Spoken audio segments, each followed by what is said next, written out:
Salut les amis, aujourd'hui on se retrouve pour une vidéo posée, tranquille, sous le soleil de Floride et je vous propose aujourd'hui une vidéo sur les 7 conseils nutrition pour transformer radicalement votre physique. Donc si vous voulez un changement physique, vous savez que vous ne pouvez pas compter uniquement sur votre entraînement.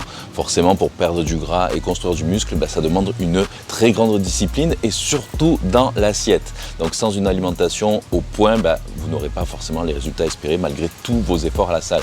Et si vous voulez atteindre le meilleur physique de votre vie, vous devez absolument vous concentrer sur la partie nutrition avec un plan adapté. Et pour commencer, ce qu'il faut faire en premier, c'est absolument calculer ses calories et ses macros dont on a besoin selon nos objectifs. Et pour ça, je vous renvoie sur mon calculateur de calories et macros gratuit que vous pouvez trouver sur mon site juliencagliani.com. C'est la base de départ. Le premier conseil, c'est d'ajuster vos calories sur les jours off. Parce que souvent, la première erreur, c'est de manger le même nombre de calories les jours off que les jours de training. Et forcément, les jours d'entraînement, vous devez avoir un petit surplus calorique pour aider votre corps à mieux récupérer et à reconstruire les fibres musculaires. Deuxième conseil, écoutez votre corps. Vous pensez que manger sain, c'est blanc ou noir, que vous devez manger un certain type de nourriture avec une liste d'aliments autorisés et d'autres aliments interdits, mais c'est pas du tout comme ça que ça marche. Remplacez par un aliment similaire à macro équivalent. Ne vous forcez pas à manger des aliments que vous détestez ou auxquels votre corps ne réagit pas simplement parce qu'on vous a dit que cet aliment était bon pour vous. Troisième conseil, ne soyez pas trop restrictif. Alors c'est clair que pour perdre du gras, vous devez forcément faire les bons choix, changer vos habitudes alimentaires, vous devez certainement réduire les portions de certains plats et aliments, mais n'éliminez pas complètement ce que vous aimez et ne vous privez pas totalement. Si vous vous restreignez à manger uniquement certains aliments, vous allez devenir fou forcément et votre plan alimentaire ne sera pas tenable sur le long terme.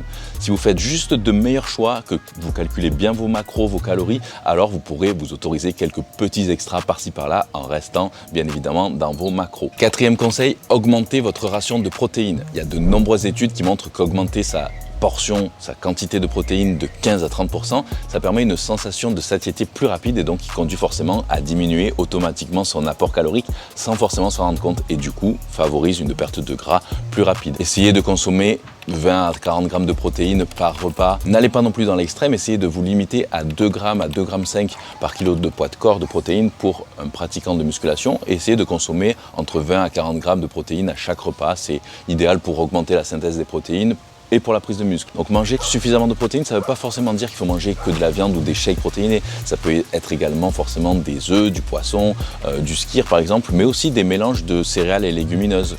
Donc très intéressant aussi pour les véganes ou les végétariens, par exemple l'association de lentilles avec du riz notamment. Cinquième conseil, n'ayez pas peur des lipides. Encore beaucoup de personnes ont peur des lipides en pensant qu'il faut les supprimer totalement de leur diète, mais en réalité, votre organisme en a vraiment besoin pour l'équilibre hormonal et donc brûler du gras. Et les bons lipides comme les oméga 3 forcément aident à brûler plus de gras et permettent de diminuer aussi le taux de cortisol dans l'organisme et donc améliorent aussi également le système cardiovasculaire. On en trouve dans les noix, dans les avocats, dans les huiles d'olive, de colza par exemple, de lin, une poignée d'amandes par exemple, plein de solutions différentes pour ajouter des lipides. Sixième conseil, diminuez lentement les calories. Si vous diminuez vos calories d'un coup, par exemple si vous passez de 2500 à 1500, vous allez non seulement avoir hyper faim, vous allez vous sentir privé, frustré, mais également une très grosse fatigue, donc forcément moins performant à la salle et moins de calories brûlées pendant votre entraînement. Donc il faut y aller vraiment par étapes et je dirais pas plus de 200 calories tous les mois ou 100 calories toutes les 2 semaines environ. Enfin, septième conseil, restez hydraté. Rester hydraté, c'est crucial dans le processus de perte de gras. Alors ça peut avoir un impact aussi fondamental sur vos niveaux d'énergie.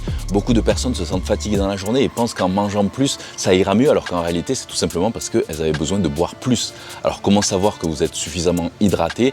Simplement en regardant la couleur de vos urines, ça doit être presque transparent. Et si ça ressemble à du jus de pomme, c'est que vous êtes vraiment déshydraté. Après, il se peut que votre multivitamine contienne de la riboflavine et donc ça va colorer vos urines en jaune fluo, donc pas d'inquiétude, c'est tout à fait normal et ça n'a pas d'incidence. Mais en gros, il faudrait aller aux toilettes toutes les 2 heures environ. Et aussi attention aux cafés et boissons énergisantes qui déshydratent. Et si vous avez beaucoup de mal à boire votre quantité d'eau recommandée dans la journée, essayez d'y ajouter un petit peu de BCAA ou de EAA dedans avec une pincée de citron éventuellement. La petite règle aussi, la petite astuce, c'est de multiplier votre poids par 0,03 pour connaître la quantité d'eau à boire par jour. Par exemple, si vous faites 80 kg et que vous multipliez par 0,03, ça fait 2,4. Donc ça veut dire que vous devez consommer 2,4 litres d'eau par jour. Voilà, en tout cas les amis, j'espère que ces petits conseils, ces petites astuces vous auront aidé. N'oubliez pas de vous abonner à la chaîne si ce n'est pas déjà fait, commentez, partagez un maximum et on se retrouve pour de nouvelles vidéos. Bye les amis et surtout ne lâchez rien.